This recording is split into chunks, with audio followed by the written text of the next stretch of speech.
ओम शांति।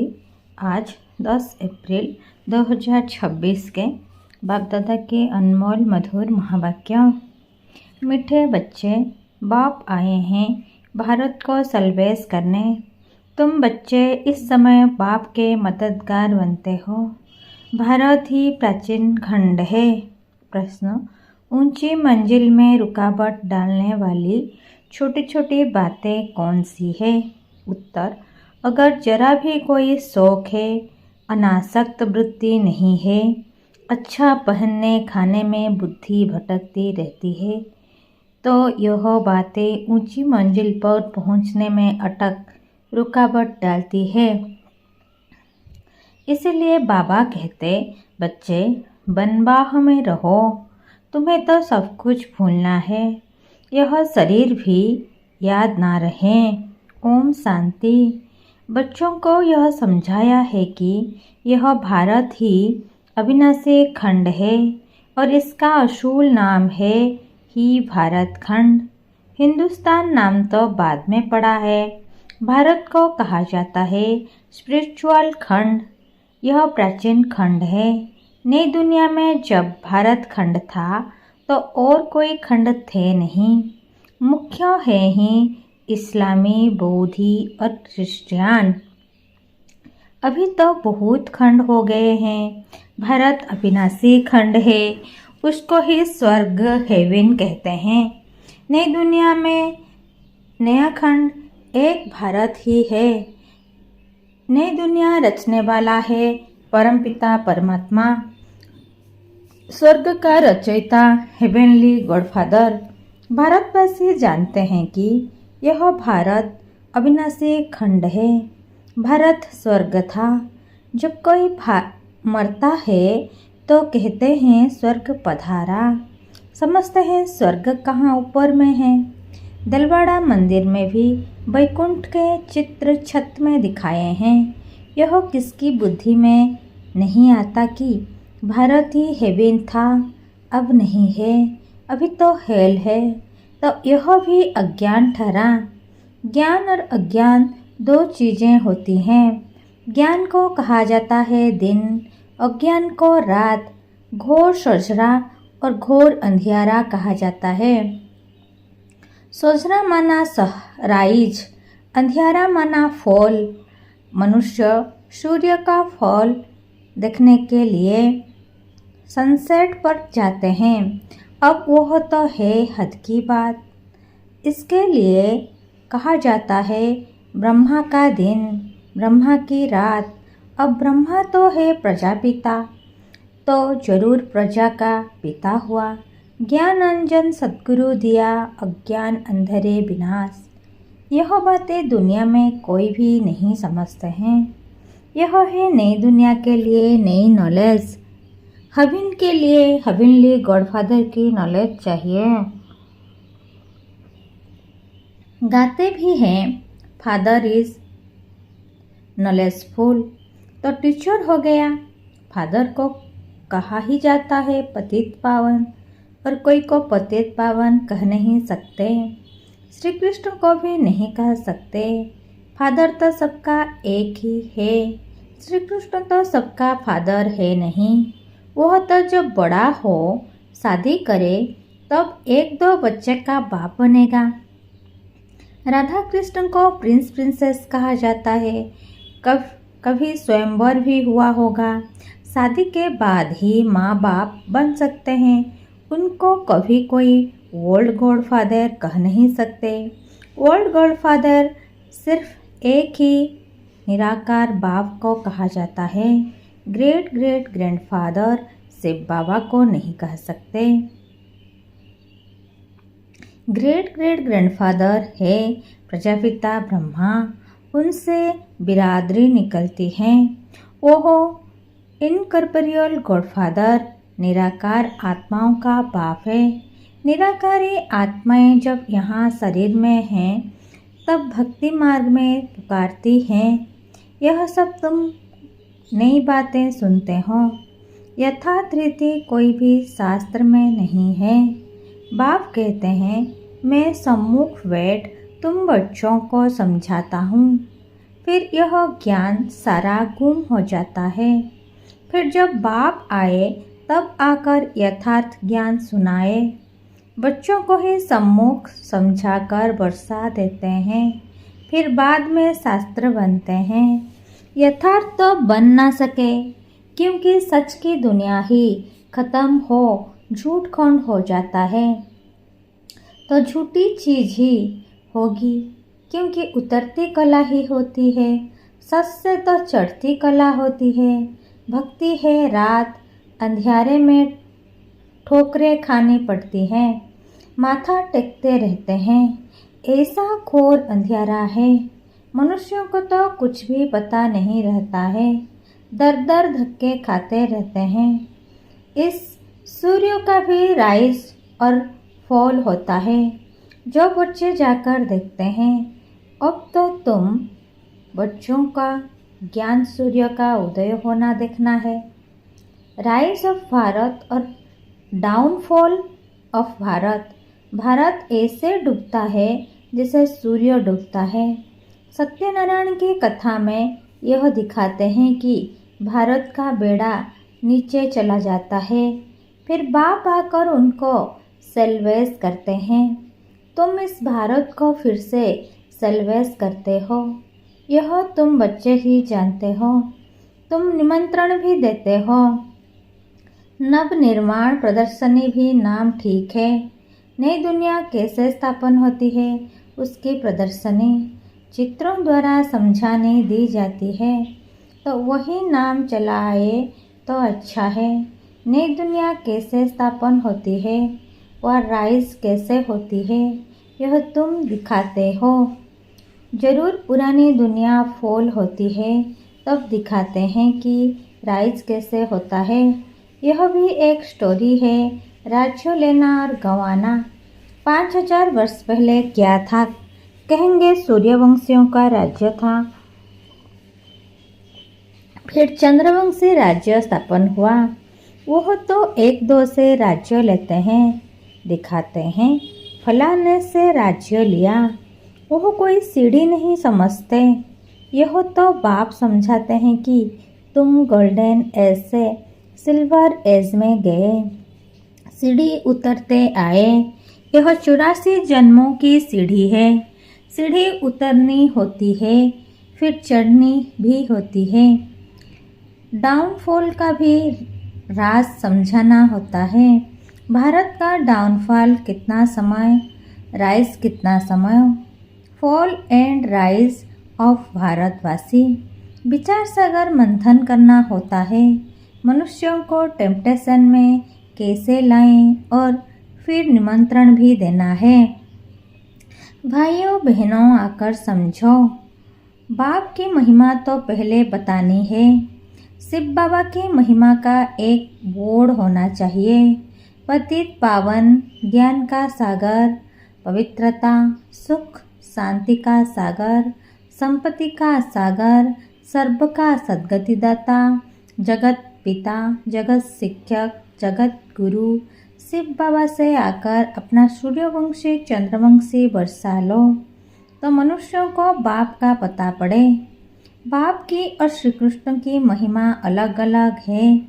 यह तुम बच्चों की बुद्धि में बैठा हुआ है। सर्विसेबल बच्चे जो हैं, वे सारा दिन दौड़ी दौड़ी करते रहते हैं, दौड़ा दौड़ी करते रहते हैं। अपनी लौकिक सर्विस होते भी छुट्टी ले सर्विस में लग जाते हैं। यह है ही ईश्वरीय घमंड। खास बच्चियां अगर ऐसे सर्विस में लग जाएं, तो बहुत नाम निकाल सकती है। सर्विसेबल बच्चों की पालना तो अच्छी रीति होती ही रहती है, क्योंकि शिव बाबा का भंडारा भरपूर है। जिस भंडारे से खाया वह भंडारा भरपूर, काल कंटक दुख। तुम हो शिव वंशी, वह रचता है, यह रचना है। बाबुल नाम बहुत मीठा है। शिव साजन भी तो है ना। शिव बाबा की महिमा ही अलग है। निराकार अक्षर लिखने से समझते हैं कि उनका कोई आकार नहीं है। बिलेव्ड वो शिव बाबा है। परम प्रियो तो लिखना है ही। इस समय लड़ाई का मैदान उनका भी है तो तुम्हारा भी है। शिव शक्तियाँ नॉन वायलेंस गाई जाती है, परंतु चित्रों में देवियों को भी हथियार दे हिंसा दिखा दी है। वास्तव में तुम योग अथवा याद के बल से विश्व की बादशाही लेते हो। हथियारों आदि की बात ही नहीं है। गंगा का प्रभाव बहुत है। बहुतों को साक्षात्कार भी होगा। भक्ति मार्ग में समझते हैं कि गंगा जल मिले तब उद्धार हो, इसलिए गुप्त गंगा कहते रहते हैं। कहते हैं बाण मारा और गंगा निकली। गौमुख से भी गंगा दिखाते हैं। तुम पूछेंगे तो कहेंगे कि गुप्त गंगा निकल रही है। त्रिवेणी पर भी सरस्वती को गुप्त दिखाया है। मनुष्यों ने तो बहुत बातें बना दी हैं। यहाँ तो एक ही बात है, सिर्फ अल्फ, बस। अल्लाह आकर बहिष्ठ स्थापन करते हैं, खुदा हेविन स्थापन करते हैं, ईश्वर स्वर्ग स्थापन करते हैं। वास्तव में ईश्वर तो एक है। यह तो अपनी अपनी भाषा में भिन्न भिन्न नाम रख दिए हैं, परंतु यह समझते हैं कि अल्लाह से जरूर स्वर्ग की बादशाही मिलेगी। यहाँ तो बाप कहते हैं मन मनाभव।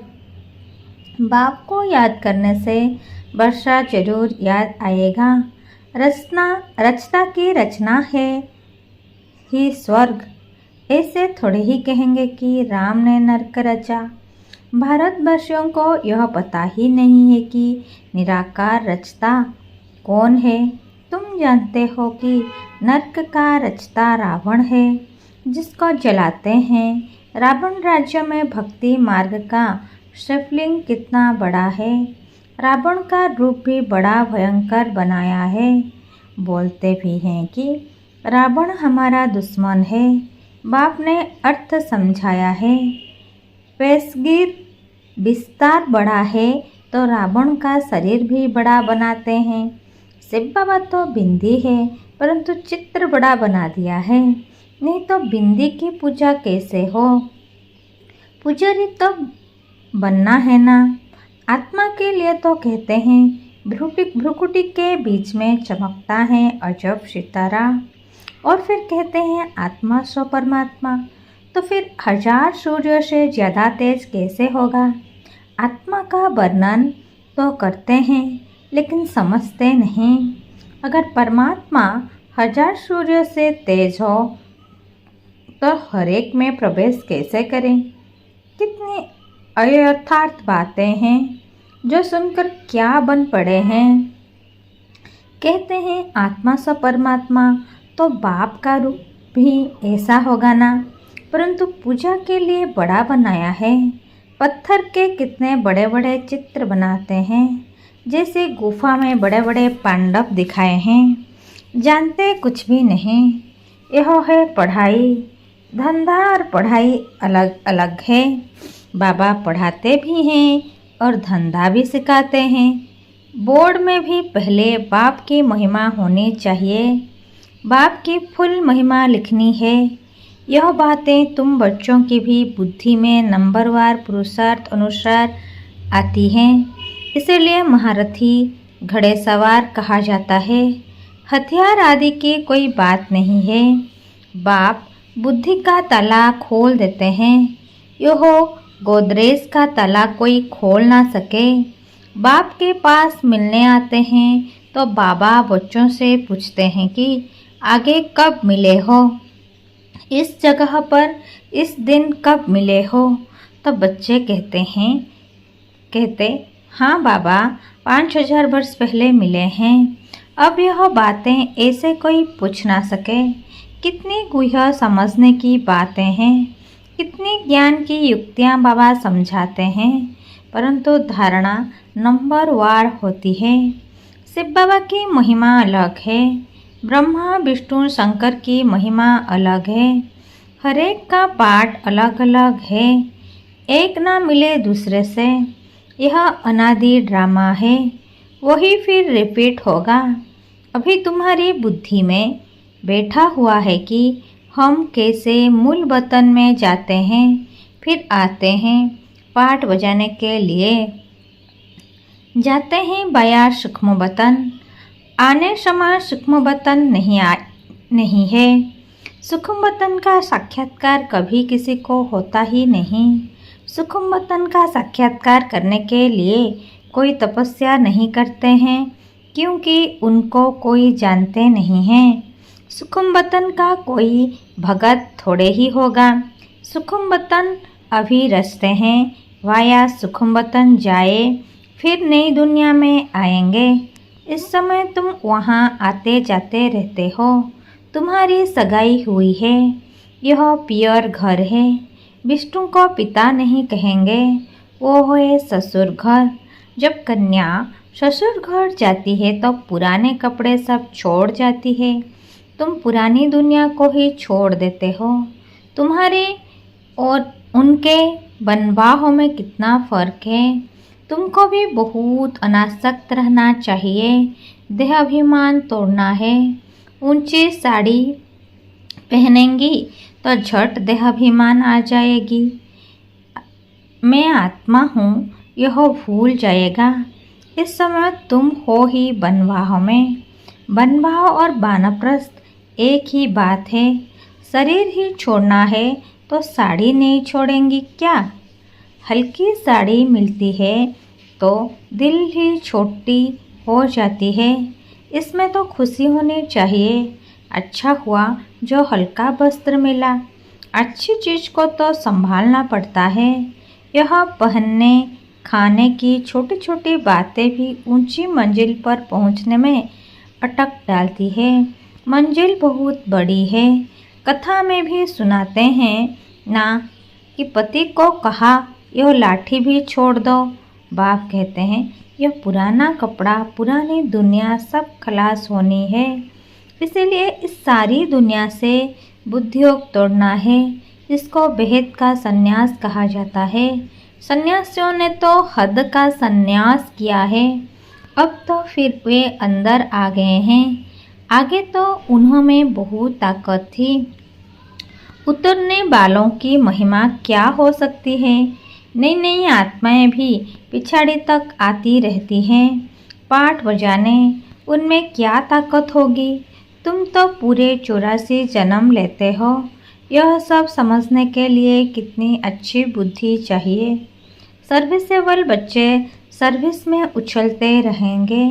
ज्ञान सागर के बच्चे ऐसे भाषण करें जैसे बाबा उछलता है। इसमें फंक नहीं होना है। अच्छा, मीठे मीठे खिले बच्चों प्रति माता पिता बाप दादा का याद प्यार और गुड मॉर्निंग। रूहानी बाप की रूहानी बच्चों को नमस्ते। हम रूहानी बच्चों की रूहानी माता पिता बाप दादा को याद प्यार गुड मॉर्निंग और नमस्ते नमस्ते नमस्ते। शुक्रिया बाप दादा, शुक्रिया। धारणा नंबर 1, बुद्धि से बेहद का संन्यास करना है। वापस घर जाने का समय है। इसलिए पुरानी दुनिया और पुराने शरीर से अनासक्त रहना है। नंबर 2, ड्रामा की हर सीन को देखते हुए सदा हर्षित रहना है। वरदान, बाप दादा को अपना साथी समझकर डबल फोर्स से कार्य करने वाले सहयोगी भव। कोई भी कार्य करते बाप दादा को अपना साथी बना लो तो डबल फोर्स से कार्य होगा और श्रुति भी बहुत सहज रहेगी, क्योंकि जो सदा साथ रहता है उसकी याद स्वतः बनी रहती है। तो ऐसे साथी रहने से वह बुद्धि द्वारा निरंतर सत्य का संग करने से सहयोगी बन जाएंगे। और पावरफुल संग होने के कारण हर कर्तव्य में आपका डबल फोर्स रहेगा, जिससे हर कार्य में सफलता की अनुभूति होगी। स्लोगन, महारथी वह है जो कभी माया के प्रभाव में परवश ना हो। ये अव्यक्त इशारे महान बनने के लिए मधुरता और नम्रता का गुण धारण करो। मधुरता ही ब्राह्मण जीवन की महानता है। जहाँ मधुरता है वहाँ पवित्रता है। बिना पवित्रता के मधुरता आ नहीं सकती। जितना बुद्धि में नशा हो उतना ही कर्म में नम्रता और बोल में मधुरता हो। ऐसे नशे में रहने से कभी नुकसान नहीं होगा।